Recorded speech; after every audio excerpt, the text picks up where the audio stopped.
하나님 말씀 마태복음 5장 3절 한 절 보도록 하겠습니다. 마태복음 5장 3절 한 절입니다.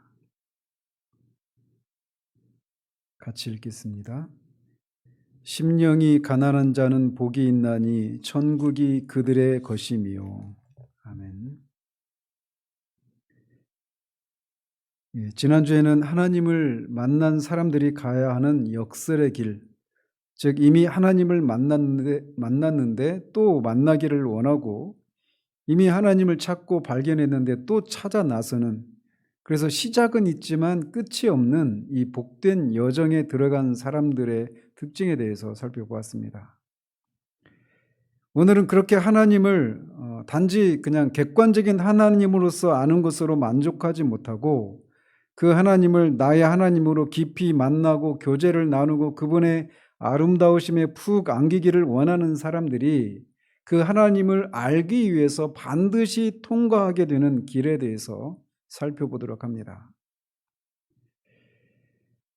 우리가 알다시피 하나님이 이 세상을, 우주를 창조하셨죠. 그러면서 이 창조의 가장 중심되는 사건은 무엇이냐면 인간을 창조하신 것입니다. 하나님이 이 세상을 창조하신 목적은 하나님의 왕국을 세우시기 위함이에요. 그래서 하나님의 왕국을 세우기 위해서는 하나님의 백성들이 필요한데 바로 인간이죠. 하나님의 형상으로 빚어진 인간, 그 인간을 창조하셨는데 인간의 창조 앞서 인간이 생명을 유지하고 또 그 하나님의 백성이 될 그 인간이 살아갈 땅을 준비하는 일들을 먼저 하셨습니다. 그래서 창세기 1장에서는 땅의 창조에 대한 기사가 있고 이 1장 말미에 그 인간에 대한 창조가 있지만 2장에 들어가서 좀 더 이제 클로즈업 시켜서 인간 창조가 어떻게 이루어졌는지에 대해서 2장에 기록을 하고 있습니다.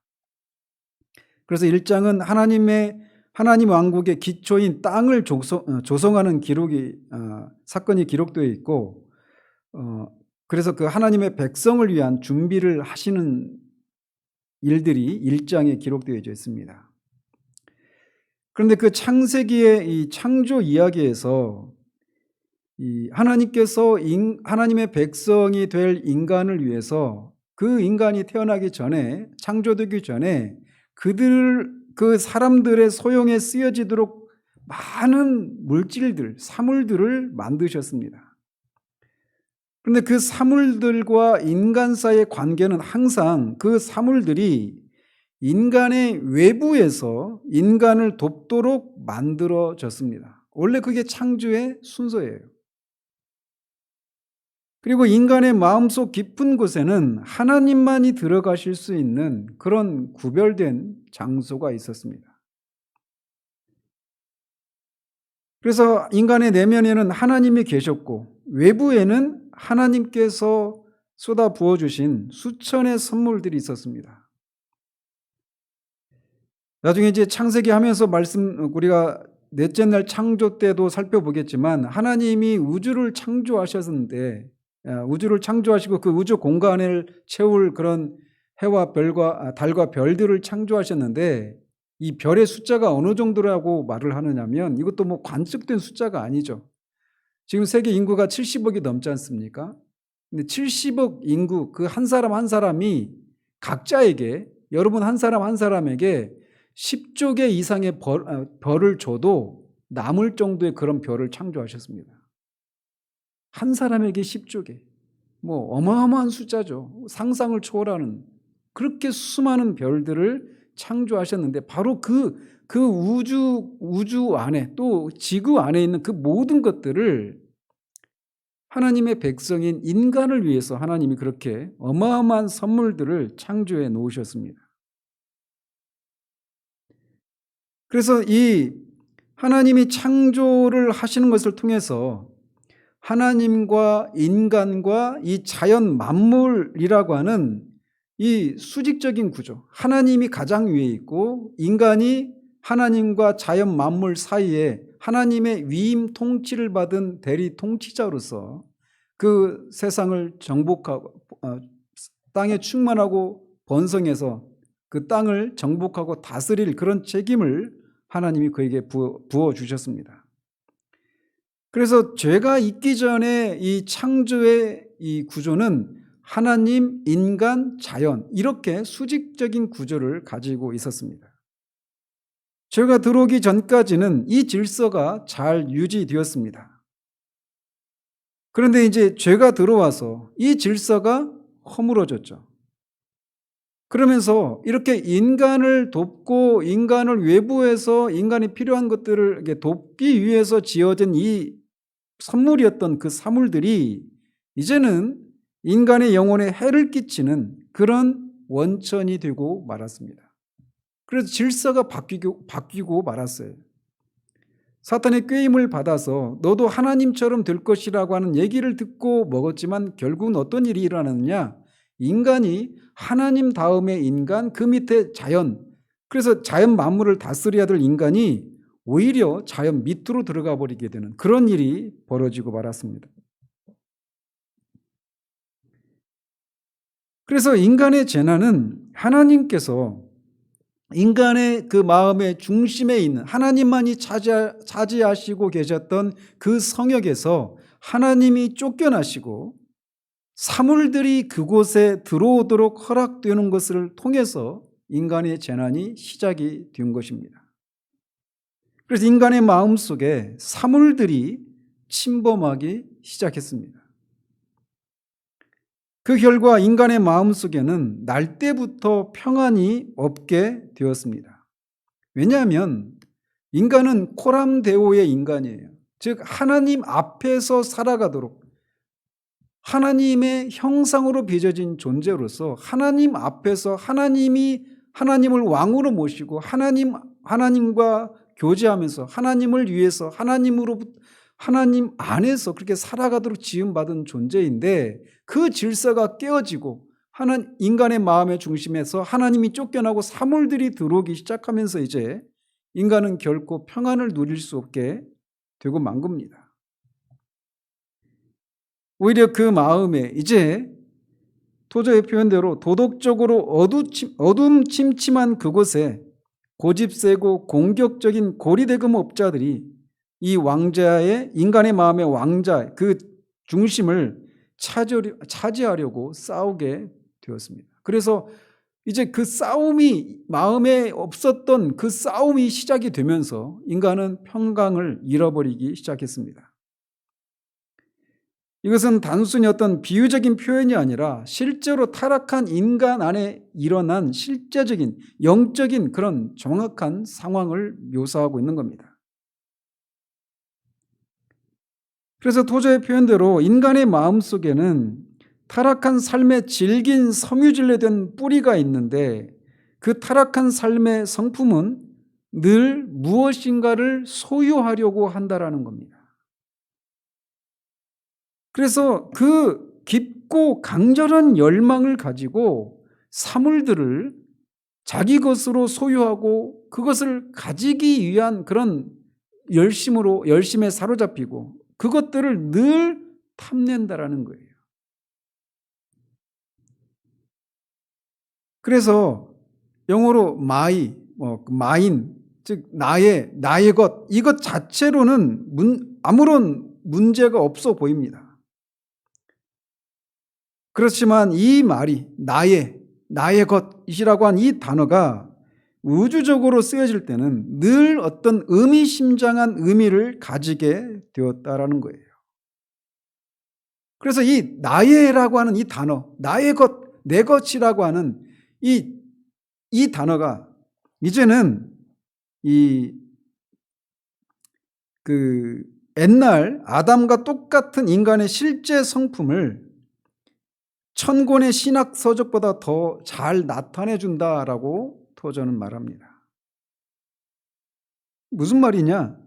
인간이 타락한 이후에 그렇게 이 나의 것, 나의 것, 이 말은 굉장히 단순한 그런 표현임에도 불구하고 타락한 인간의 마음이 얼마나 사물들을 그렇게 탐하고 그것을 강렬하게 소유하려고 하는가, 이것을 수많은 신학 서적이 묘사하고 있는 것보다 훨씬 더 많은 내용을 그 단순한 나의 것이라고 하는 단어가 나타내주고 있다는 거예요. 그래서 우리 마음은 사물들에 깊이 뿌리 박히게 되었고, 우리는 이 죽을까 겁이 나서 한 뿌리도, 우리 마음, 그 사물들에 깊이 뿌리 박힌 우리 마음을 거기서 뽑아내면 죽을지도 모른다라고 하는 그런 두려움에서 감히 그것을 뿌리 뽑지 못하고 있는 그런 상태에 머무르게 되었다는 겁니다. 그래서 사물들이 인간에게 필수 불가결한 요소로 자리 잡았는데 원래는 그런 것이 아니었다라는 거죠. 하나님의 선물은 인간을 밖에서 돕도록 그렇게 하나님이 주신 것인데, 이제는 그것이 없으면 우리가 살아갈 수 없을 정도로, 그 사물을 내가 나의 것으로 삼는 것이 없으면 이제 내가 결코 살아갈 수 없을 정도로 그렇게 사물들에 의존적이고 사물들을 탐하는 그런 상태가 되어버린 것입니다. 그래서 이 사물들이 원래는 그냥 그 도덕적인 질서의 순서를 따르면 하나님, 인간, 자연, 만물 이렇게 해서 인간의 마음의 중심에는 늘 하나님이 왕으로 그 왕좌를 차지하고 계셨는데, 그 자리를, 하나님이 차지하고 계신 그 자리를 하나님의 선물들, 즉 사물들이 그 자리를 차지하게 되었다는 겁니다. 그래서 자연의 모든 진리는 이 괴물 같은 대치물에 의해서 뒤집어져 버렸습니다. 주님은 제자들에게 누구든지 나를 따라오려거든 자기를 부인하고 자기 십자가를 지고 나를 따를 것이니라. 누구든지 제 목숨을 구원하고자 하면 잃을 것이요 누구든지 나를 위하여 제 목숨을 잃으면 찾으리라 라고 말씀하셨습니다. 바로 이것은, 주님이 여기서 언급하고 있는 것은 바로 이 인간의 마음을 차지하고 있는, 그 중심을 차지하고 있는 자기, 또 사물들, 이런 것들의 압제를 받고 있는 그 상태를 죽이고 거부하고 주님을 따라야 된다라고 하는 것을 말씀하고 계신 겁니다. 주님이 이 제자들에게 하신 이 말씀을 우리가 이해하기 쉽도록 좀 더 나누어서 살펴보면, 우리 각자의 내면에는 우리가 목숨을 걸고 싸워야 하는 원수가 있습니다. 이번 주 오후 예배 때도 잠시 말씀을 드렸잖아요. 하나님 이외에 우리는 하나님 이외에 다른 신을 우리에게 두지 말아야 돼요. 그런데 우리에게는 수많은 우상들이 생겨나게 되었죠. 바로 같은 내용을 얘기하는 겁니다. 근데 그 우상 중에 가장 강력한 우상이 무엇이냐? 바로 자기예요. 자. 토저도 지금 그 얘기를 하고 있는 겁니다. 그러면서 우리 내면에는 우리가 목숨을 걸고 싸워야 하는 원수가 있는데, 바로 그것을 예수님은 목숨 또는 자기 목숨 이렇게 부르신 겁니다. 그래서 이 자기 또는 자기 목숨이라고 하는 이것의 주요한 특성이 있는데, 그게 뭐냐? 소유욕이 강하다라는 겁니다. 그래서 어떤 쟁취하다, 이득을 얻다라고 하는 그 단어들이 우리 안에 있는 그 자기, 목숨 이런 것들이 얼마나 소욕이 강한가라고 하는 것을 시사해 준다고 토저는 말합니다. 그래서 이 우리 내면에 자기 목숨 이것이 살도록 허락하는 것이 결국은 모든 것을 잃는 겁니다. 주님은 역설을 말씀하고 계신 거예요.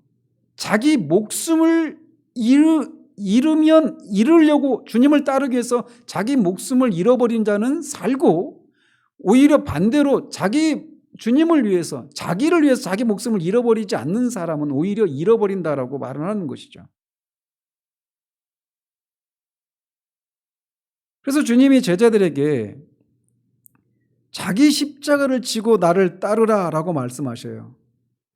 근데 그 십자가는 우리가 십자가에 대해서 우리가 종종 오해하는데 십자가는 죽이기 위한 살인 도구입니다. 그러니까 자기를 부인한다라고 하는 것은 그냥 자기를 죽이는 거예요. 그래서 이 자기 목숨, 이 자기라고 말하는 이것을 처리하는 유일한 방법이 있는데 그게 뭐냐? 자기 십자가를 지고 주님을 따르는 것이라고 말씀하고 계신 거예요. 1장에서 지난주에 살핀 것처럼 우리 하나님 정말 거듭난 사람들 안에는 하나님을 깊이 알고자 하는 그런 갈망이 있습니다. 그런데 이렇게 하나님을 깊이 아는 길은 가난과 모든 것을 극복하는 영혼의 외로운 골짜기를 통과해야 한다라고 토저는 말하고 있어요. 바로 이것이 오늘 우리가 살피려고 하는 내용입니다. 그래서 하나님 나라를 소유한 이 복된 사람은 모든 외적인 것들을 거부하고 그들의 마음에 강력하게 자리하고 있는 모든 소유욕을 뿌리 뽑아버린 사람이다라는 거죠. 그래서 오늘 주님이 오늘 본문에서 심령이 가난한 자가 복이 있다라고 말했던 사람들이 바로 그런 상태입니다. 그래서 이 사람들의 내적인 상태는 우리가 요즘에는 거지를 잘 볼 수가 없는 그런 시대이긴 하지만 그 내면의 상태는 거지와 영적인 측면에서 영적인 거지예요. 거렁뱅이예요. 주님이 여기서 가난하다라고 말씀하신 것은 바로 그런 의도로 말씀하신 것입니다. 거지와 같은 마음의 상태를 가진 사람이 복이 있다라고 말씀하시는 거예요. 이렇게 그 심령이 가난한 사람, 즉 거지처럼 그렇게 가난해진 사람들은 더 이상 사물들의 노예가 아닌 사람들이다라고 말을 하는 겁니다. 이 사물들이 그 자신의 그 사람의 마음의 중심에 차지하고 그 사물들에 의해서 자신의 삶이 끌려갔던 그 압제로부터 해방된 사람들이다라고 말하는 거예요. 그래서 그들은 소유욕으로부터 자유하게 되었고 그럼에도 불구하고 아이러니하게도 그렇게 잃어버린 자들이 천국을 소유하게 된다라고 말씀하고 있는 겁니다.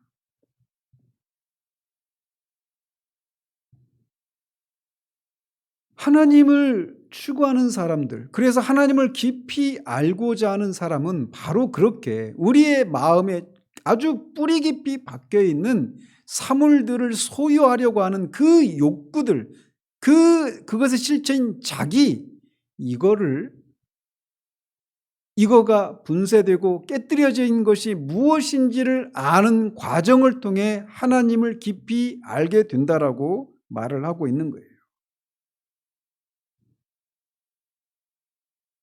그래서 토저는 이 2장에서 그 소유욕으로부터 자유로워진다라고 하는 것이 무엇인지, 그리고 그 과정을 통과한다라고 하는 것이 얼마나 고통스러운 것인지, 그렇지만 그 고통스러운 과정을 통과했을 때 그렇게 토저가 여기서 이제 그걸 거부의 학교라고 이렇게 말을 하는데, 거부하는 거, 거절하는 거.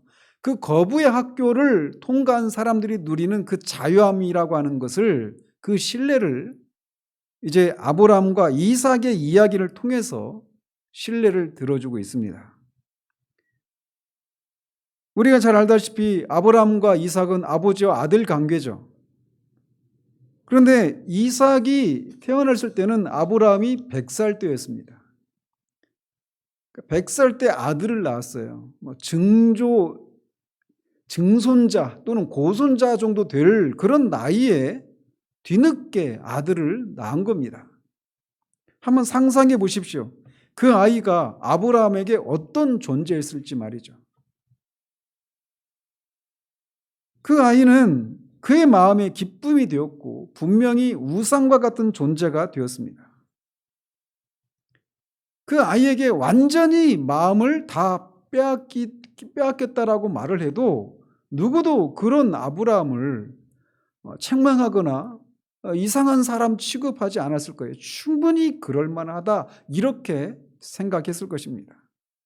그런데 문제는 그런 과정 속에서 하나님이 점점 아브라함의 마음에서, 아브라함이 가는 그 길에서 하나님이 점점 뒤로 밀려가는 일들이 일어났다라는 겁니다.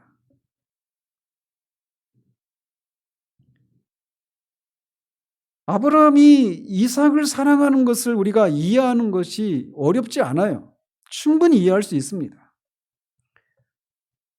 그 아기는 그냥 인간적인 측면에서도 어떤 사랑할 수밖에 없는 그런 아이였지만 또 동시에 이삭은 약속의 아들이었습니다. 그가 75세 때 우르를 떠나서 갈대 우르를 떠나서 가나안으로 들어왔고 100세니까 25년 만에 하나님이 네 후손을 통해서 많은 민족을 이루게 하겠고 네 씨를 통해서 모든 열방이 복을 받게 하겠다고 하는 12장 1절에서 3절까지 하셨던 그 언약의 성취가 비로소 25년 만에 성취가 되는 거예요. 그 씨를 받는 것 말이죠. 따라서 그 이삭은 그냥 인간적인 측면의 어떤 그런 아버지와 아들과의 그런 관계만 있는 것이 아니라 그 씨를, 그 아이를 통해서 모든 열방이 복을 받게 되는 이 하나님 나라의 그 왕국을 이을 그 씨, 나중에 갈라디아에서는 그게 그리스도를 가리키죠. 그런 의미가 있는 아들이었기 때문에 이 아이는 아브라함에게 특별한 아이일 수밖에 없었던 겁니다. 그래서 아들이 점점 이렇게 어린 아기에서 젊은 청년이 되어가는 그런 과정을 지켜보면서 아브라함의 마음은 아들과 점점 밀착될 수밖에 없었고 마침내는 하나님이 개입하시지 않으시면 안 되는 지경에까지 이르게 된 겁니다. 그리고 그렇게 하나님이 개입하셔서 아버지와 아들을 둘 다 구원하기 위해서 개입을 하신 겁니다. 그렇지만 아브라함은 하나님이 그렇게 개입하셨을 때 그것이 아브라함 자신과 이삭을 구원하시기 위한 하나님의 섭리라고는 처음부터 생각을 못했던 겁니다. 하나님은 아브라함에게 이렇게 말씀하셨습니다. 내 아들, 내 사랑하는 독자 이삭을 데리고 모리아 땅으로 가서 내가 내게 일러준 한 산 거기서 그를 번제로 드리라. 번제로 드린다라고 하는 것은 문자 그대로 번제로 드리는 겁니다. 번제로 드릴 때는 이 제물을 다 잘라내서 각을 떠가지고 불에 태워서 하나님께 드리는 거예요. 문자 그대로 하나님이 그걸 요구하셨습니다.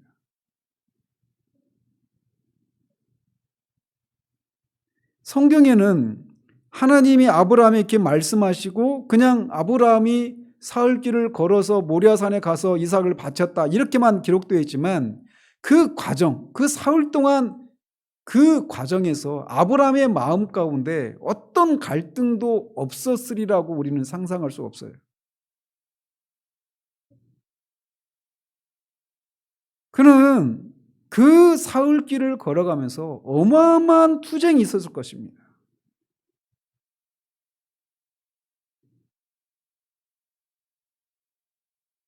아브라함이 겪었던 그 투쟁보다 더 큰 투쟁은 훗날 아브라함의 후손으로 오신 그리스도께서, 우리 주님 그리스도께서 겟세마네 동산에서 땀이 피가 되도록 그렇게 씨름하셨던 그 건곤 일적의 그 자아와 자신의 뜻과 하나님의 뜻 사이에서 씨름하셨던 것 이외에 가장 격렬한 투쟁이었다라고도 할 수 있습니다. 결국 이 투쟁의 그 본질은 하나님이 옳고 나는 그르다라고 하는, 즉 하나님의 주권을 인정하느냐 인정하지 못하느냐의 싸움이었어요. 오늘 새벽에 62편 시편 62편에 살피면서 나왔던 표현처럼 아담의 아들, 즉 벤 아담으로서 철저히 하나님의 주권과 뜻에 복종하느냐, 아니면 내 나름의 선하고 지혜로운 길을 따라 사느냐와의 싸움이었습니다. 이 싸움은 우리 주님에게서 발견할 수 있듯이 땀이 피가 되는 싸움, 그야말로 건곤일척의 싸움입니다. 자기를 부인한다라고 하는 것은 우리의 애착의 대상이 무엇이냐에 따라서 정도의 차이는 있지만, 자기를 부인하는 것은 마음만 먹으면 쉽게 할 수 있는 것이 아닙니다. 죄 없는 벤 아담으로 오신 우리 주님의 겟세마네스의 투쟁이 무엇인지를, 우리 안에 일어나는 아브라함의 심령 안에 있었을 그 투쟁이 무엇인가를 그 주님이 잘 보여주고 계셔요. 자기를 부인한다라고 하는 것은 그렇게 쉬운 일이 아닌 거예요. 오늘날 이것을 모르기 때문에 우리 신앙이 너무나 피상적이고 새털처럼 가벼운 것입니다. 가벼운 원인이 된 것이죠.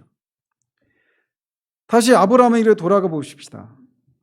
아브라함은 할 수만 있으면 자신이 대신 번제로 하나님께 드려졌으면 좋겠다라고 그런 생각도 했었을 법합니다.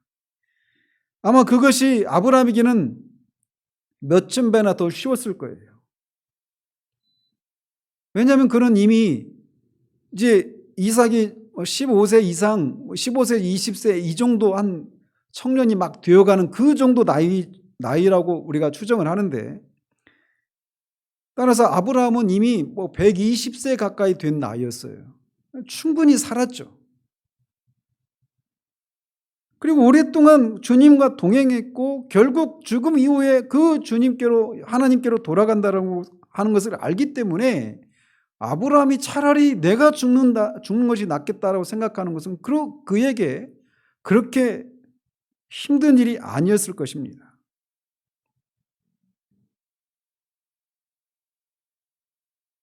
그런데 그 자신이 아니라 아들을 죽여서 그렇게 번제로 바치라고 하는 그 말씀을 들었을 때 그가 어떻게 그렇게 사랑스러운 아들을 죽일 수 있었겠어요? 말씀드린 것처럼 문자 그대로 죽이는 일입니다. 각을 떠서 막 포를 떠서 그렇게 불에 태워서 죽이는 거예요.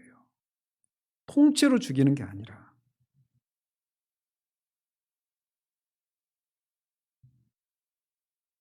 하나님의 일을 위해서 그냥 단순히 자기 자녀가 신학을 한다고 목사가 되겠다고 선교사가 되겠다고 하면서 하나님의 일을 한다고 하면서 그 아들을 하나님께 바치는 이런 문제가 아니에요. 말 그대로 문자 그대로 아들을 죽이는 일이었어요.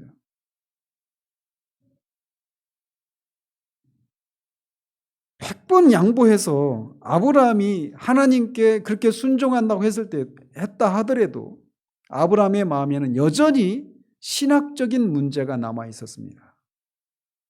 앞에서도 말씀드린 것처럼 이삭은 단순히 그냥 100살에 낳은, 기적을 통해서 낳은 아이 이런 정도의 의미가 아니란 말이에요. 이 아이를 통해서 모든 열방이 복을 받게 하겠다라고 하는, 세상을 구원할 그 아브라함의 씨가 이 아이를 통해서 나오게 하시겠다라고 하는 하나님의 언약이 걸려있는 아이였단 말이죠.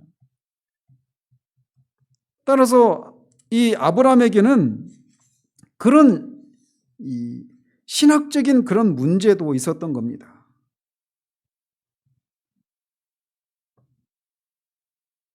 그야말로 아브라함에게는 이게 불시험이었어요. 그리고 우리는 그가 그 불시험에서 실패하지 않은 것을 압니다. 그는 그 사흘길을 가는 동안 그의 마음을 정하고 아들을 죽이기로 결정을 하죠.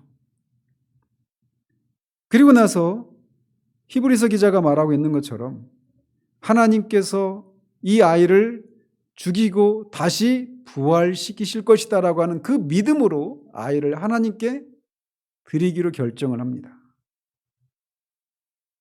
그리고 그 계획을 실천하기 위해서 제단에 그 아이를 묶어서 올렸을 때 우리가 그 결말을 아는 것처럼 하나님이 그 아이를 대신한 하나님이 마련하신 양, 바로 그게 예수 그리스도를 상징하는 거죠.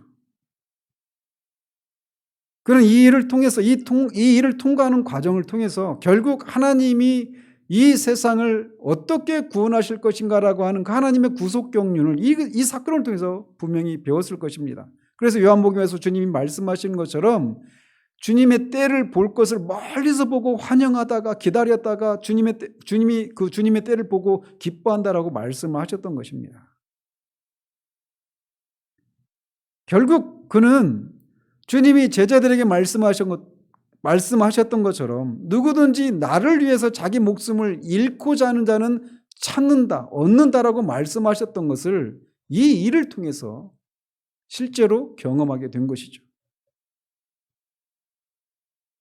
그래서 하나님께서는 하나님 보시기에 그가 더 이상 물러날 곳이 없을 그 지경에까지, 그 극한 고통에까지 이 노인인 아브라함을, 120세 가까이 된 노인을 그렇게 몰아가신 거예요.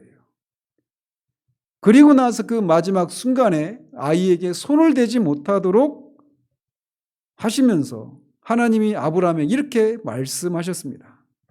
아브라함아, 이제 됐다. 나는 네가 정말로 그 아이를 죽이게 하려는 것이 결코 아니었다.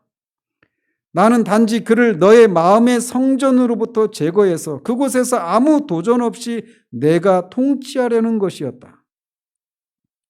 너의 사랑 속에 있는 타락된 것을 나는 고쳐주기 원했던 것이다. 이제 그 아이를 건전하고 건강한 채로 데려가도 좋다. 그를 데리고 너의 장막으로 가라. 내가 내 아들, 내 독자라도 내게 아끼지 아니하였으니 내가 이제야 네가 하나님 경외하는 줄을 아노라. 이렇게 말씀하셨어요. 그러면서 창세기 22장 16절 18절에서 이렇게 하나님이 아브라함에게 약속하십니다. 내가 나를 가리켜 맹세하노니 네가 이같이 행하여 네 아들 네 독자도 아끼지 아니하였은즉 내가 네게 큰 복을 주고 네 씨가 크게 번성하여 하늘의 별과 같고 바닷가의 모래와 같게 하리니 내 씨가 그 대적의 성문을 차지하리라. 또 네 씨로 말미암아 천하 만민이 복을 받으리니 이는 네가 나의 말을 준행하였음이니라.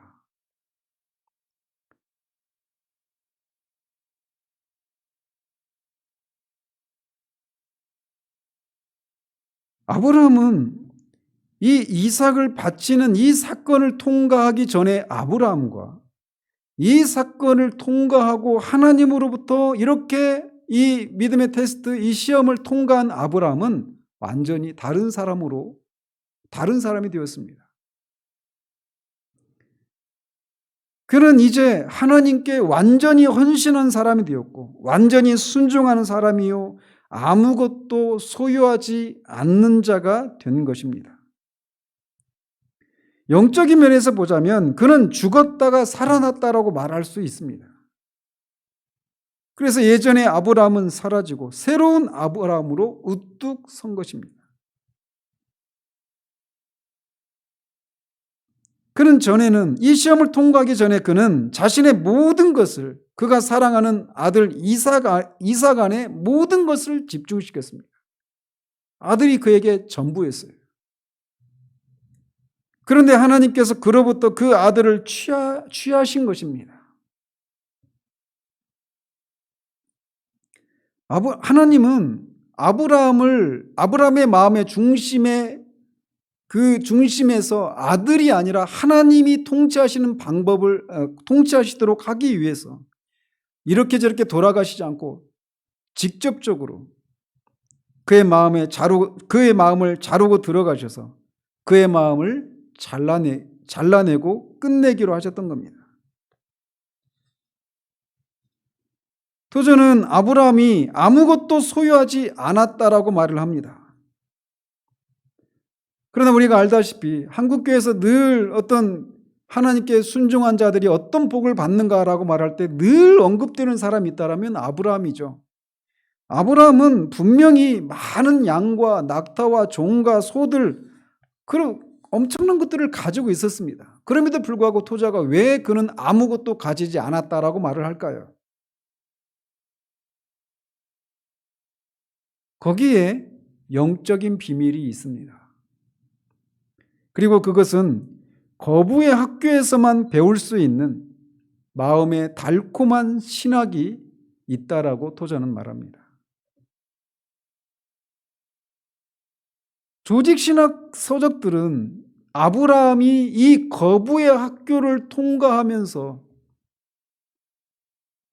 위쪽으로 보면 많은 소유를 가지고 있지만 사실은 아무것도 가지지 않은, 그렇지만 또 영적으로 보면 모든 것을 가진 이 비밀에 대해서 조직신학 세계에서는 다루고 있지 않다라고 말을 합니다. 그래서 이 정말 말할 수 없이 고통스러운 이 시험을 통과한 후에 아브라함에게 있어서 처음에 말씀드렸던 것처럼 나의 것이라고 하는 이 단어가 아브라함에게 전혀 다른 의미가 되게 된 겁니다. 나의 이삭, 나의 아들, 나의 것. 그리고 그것은 아브라함 존재와 떨어질 수가 없는, 그렇게 완전히 밀착된 하나인 채로 있었던 겁니다. 그런데 이렇게 이삭을 바치는 이 사건을, 이 시험을 통과한 후에 아브라함에게 있어서 나의라고 하는, 나의 것이라고 하는 그 뒤에 붙는 그 모든 것들을 향한 아브라함의 마음은 전혀 다른 것이 된 거예요.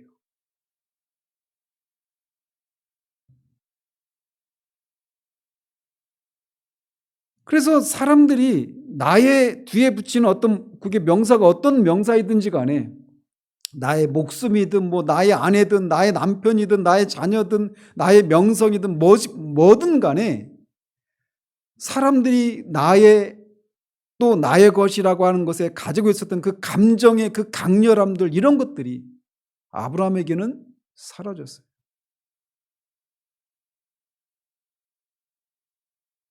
사물들은 아브라함의 중심을 차지하고 있었던, 마음의 그 성역을 차지하고 있었던 사물들은 아브라함에서 영원히 외부로 던져졌습니다. 그래서 처음 타락하기 전에 인간에게 있어서 사물들이 그의 외부에 있어서 그냥 그의 삶을 돕는 그런 자리를 차지하고 있었던 것처럼 아브라함도 이 시험을 통과하면서 그렇게 된 겁니다. 그의 마음에 더 이상 사물들이 자리하지 못하게 된 거예요. 그의 마음의 외부에 이제 사물들이 자리하게 된 것입니다. 그래서 그의 내면의 마음은 이런 사물들을 소유하려고 하는 이런 것들로부터 자유하게 된 것입니다. 그렇지만 겉만 보는 세상은 아브라함은 부유하다라고 그렇게 말을 할 겁니다. 그러나 그 말을 들은 이 아브라함은 그저 미소질 뿐이다라고 토저는 말합니다. 오늘날 번영신학을 추구하는 사람들에게 아브라함은 여전히 소유하고 있는 것들에 주목하면서 그는 하나님께 복을 받아서 그렇게 되었다며 그의 신앙을 본받자 이렇게 외칩니다. 그러나 아브라함에게 있어서 사물들은 전혀 이 시험을 통과하기 전과 통과한 후에 전혀 다른 시각으로 바라보게 되었다는 거예요. 그렇게 겉만 보는 사람들에게 아브라함은 그것을 설명할 수 없었지만 그는 자신이 아무것도 소유하지 않았고 자기의 진정한 보물은 내면적이고 영원한 것이라는 사실을 알고 있었습니다.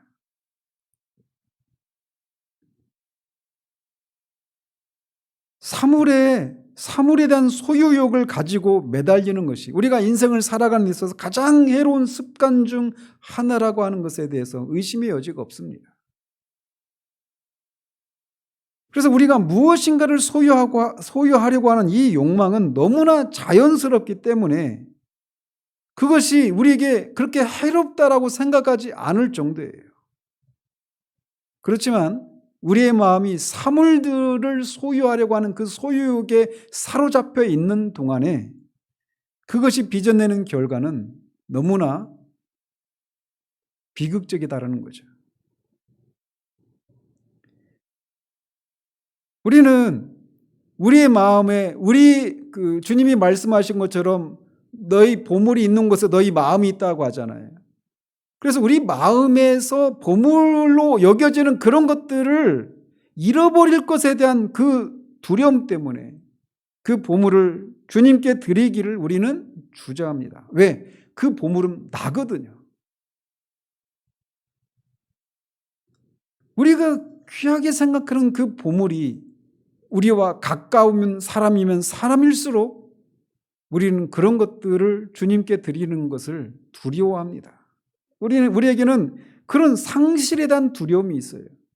아브라함도 이삭을 잃어버릴 것에 대한 그 두려움을 인한 그 고통의 밤을 통과했지만 결국은 그것을 주님께 내어줬을 때 다시 얻는, 잃어버렸지만 다시 얻는 이것을 통과하면서 그 마음에서 그 자신의 소유 요구로 인한 그 마음의 고통, 그 소유욕에 의해서 지배를 받는 것으로부터 자유해진 것처럼 그런 것을 통과하지 않고서는 우리는 이 소유욕의 지배로부터 자유할 수가 없는 거예요.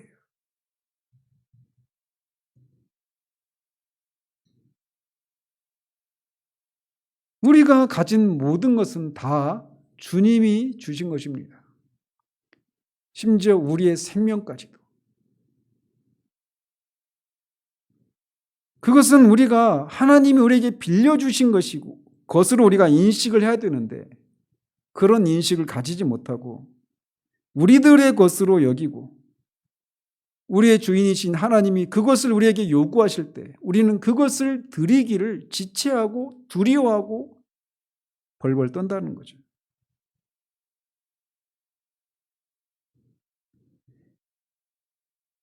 우리가 생각을 하는 신앙을 한다라면 우리가 이렇게 소유욕이라고 하는 것이 얼마나 주님을 섬기는 데 있어서 방해가 되고 있는지를 잘 알고 있습니다.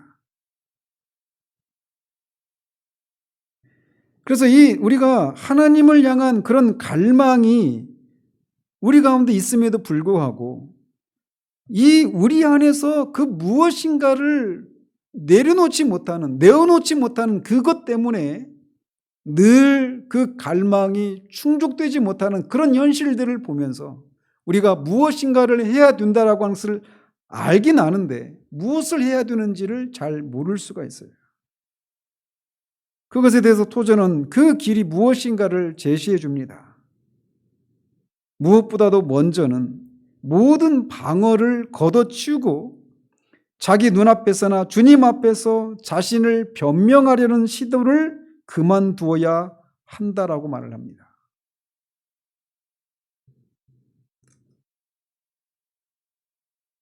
우리가 무엇인가를 주님이 요구하시는 것을 내어놓게 되면 내가 못 산다. 나는 그 이후에 어떤 삶을 살아낼 수 없다라고 말하면서 그것을 내어놓지 않을 그런 이유들을 우리가 수없이 많이 된단 말이죠. 그런데 그런 일들을 당장 멈춰야 한다는 겁니다. 누구든지 자신을 방어하는 사람은 자기 자신만이 자신의 방어가 될 뿐 어느 누구도 그를 대신 방어해 주지 않습니다.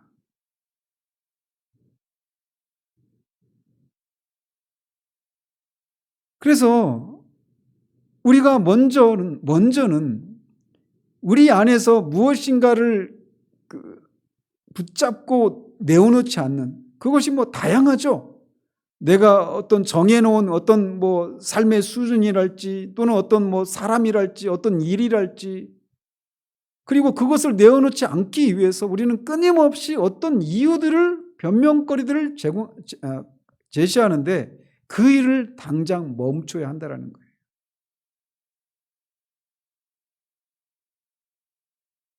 그리고 두 번째로 생각해 둘 것은 이것이 거룩한 일이라고 하는 것을 기억해야 하는 겁니다. 조심성 없거나 무관심한 태도는 충분하지 못합니다.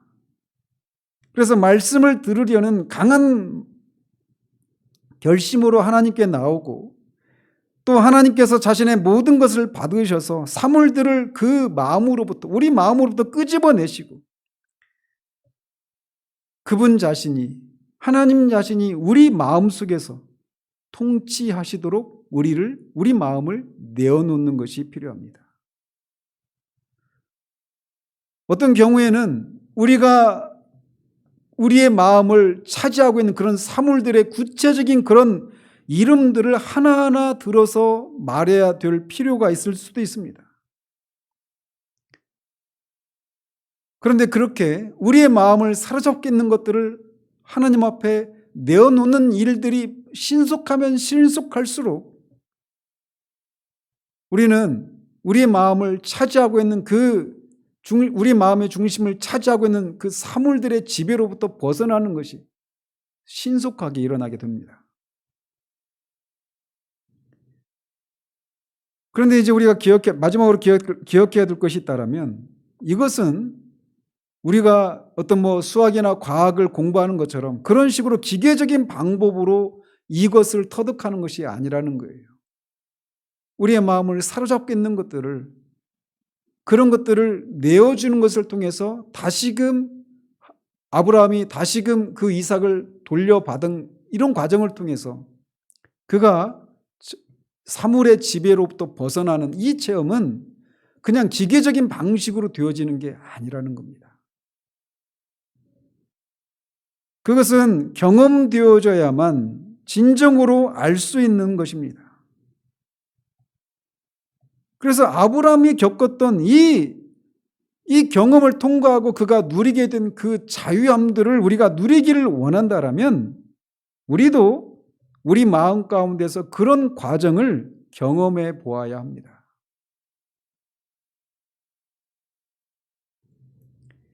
우리 안에 있는 오래도록 우리를 사로잡고 있었던 그 무엇을 우리가 주님 앞에 다 내어놓고 다시 돌려받는, 그래서 그것들을 여전히 우리가 돌려받았다 해도 그것이 더 이상 우리를 지배하지 않는, 그것에 의해서 우리가 지배를 당하지 않는 이 삶을 살아가는 이것은 그냥 단순간에 일어나지 않아요. 어쩌면은 오랜 그런 고통의 과정을 겪을 수도 있습니다. 그것은 우리의 마음을 찢는 일이고 우리의 이 이가 빠져나오면서 피가 섞여 나오는 것처럼 그렇게 고통스러운 과정을 수반하는 것입니다. 그러나 우리 마음을 사로잡고 있으면서 계속해서 우리 마음에 머물러 있기를 원하는 그것이 무엇이든지 그것의 응석바지를 우리가 받으면서 계속 머물러 있는 동안 우리 안에 있는 하나님을 향한 갈망은 결코 충족되지 않습니다.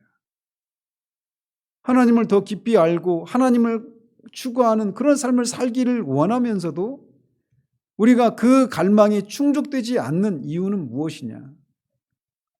우리에게 아브라함에게 이삭과 같은 그런 존재들이 우리 마음에 여전히 있는데 그것을 내어놓고 그것을 자기 십자가에 내어 죽이게 하고 하나님이 우리 마음에 왕으로서 통치하시는 그 일들을 우리가 허락하지 않기 때문에 그래요.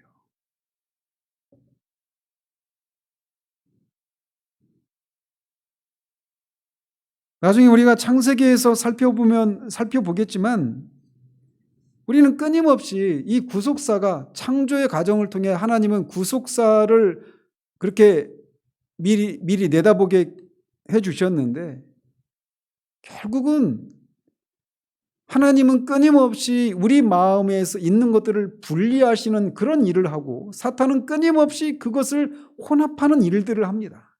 나중에 창세기에서 말씀을 드리겠어요.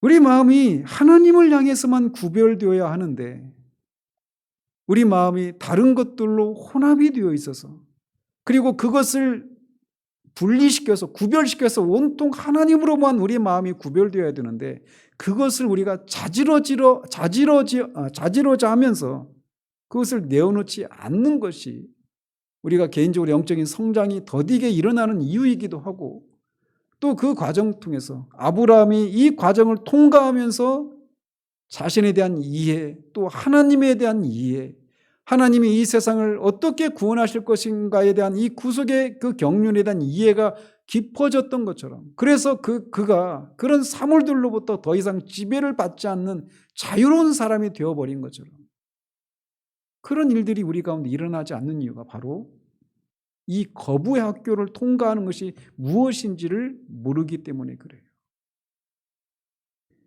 주님을 신뢰하기 때문에 하나님이 죽은 자 가운데서 이삭을 살리실 것이다라고 하는 그 믿음으로 그렇게 아들을 내어주는 이 믿음의 행보를 보인 결과, 그가 죽었지만 다시 살아나는 그런 체험을 한 것처럼, 우리가 나는 못해, 이건 내가 어떻게 할 수가 없어 라고 말하는 그것을 주님을 신뢰하고 주님이 요구하시는 그것을 내어드렸을 때 우리는 그것으로부터 실제로 자유함을 얻게 되는 일들을 경험하게 됩니다.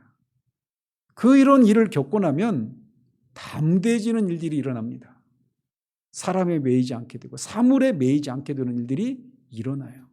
물론 그 한 번의 체험으로 영원히 우리의 마음의 중심에 하나님이 늘 계시게 되는 그런 건 아니에요. 끊임없는 싸움의 과정입니다. 날마다 자기 십자가를 져야 돼요. 많은 사람들이 신앙이 피상적인 이유가 바로 이것 때문에 그래요. 아브라함이 통과했던 그 거부의 학교를 통과하지 못했기 때문에 그렇습니다. 통과해야 된다라고 하는 필요는 알지만 여전히 통과하지 못한 채 있기 때문에 신앙이 피상적이고 더 깊은 데로 나아가지 못하는 거예요. 하나님을 알기를 원하지만 하나님을 깊이 알지 못하는 이유가 바로 여기에서 나오는 겁니다. 그러나 하나님을 더 깊이 알기를 원한다면 반드시 이 학교를 통과해야 됩니다. 이 학교를 통과하지 않고는 우리는 하나님을 깊이 알 수가 없어요. 기도하겠습니다. 하나님 아버지, 타락하기 전에 우리의 마음에는 인간의 마음엔 하나님이 보좌에 앉으셨지만 타락한 이후에 사람을 돕기 위해서 하나님이 주신 사물들이 하나님의 보좌를 차지하고 그것의 지배를 받는 그런 삶을 살아가게 되었습니다. 우리가 예수 그리스도를 믿고 구원을 받았다고 하지만 여전히 우리 마음의 중심에, 아브라함의 마음의 중심에 이삭이 있었던 것처럼, 아브라함과 이삭과 그 마음의 중심에 그 둘 사이에 있었던 그 관계처럼 우리에게도 여전히 나의 것이라고 하는 그 무엇이 여전히 우리 가운데 있어서 그것을 주님께 내어드림으로 다시 돌려받는 이 거부의 학교를 통과하는 것이 무엇인지를 모르기에 여전히 우리의 신앙에 진보가 없고 하나님을 아는 데에서도 실제적이지 않고 그 사물의 지배를 받지 않는 자유함을 누리는 것도 여전히 모르고 있는 그런 상태를 지날 때가 있음을 주님이 아십니다.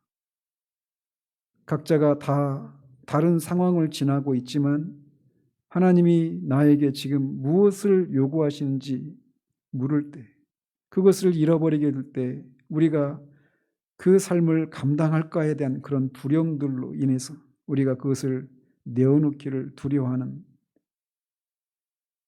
그런 상황을 지날 때가 있습니다.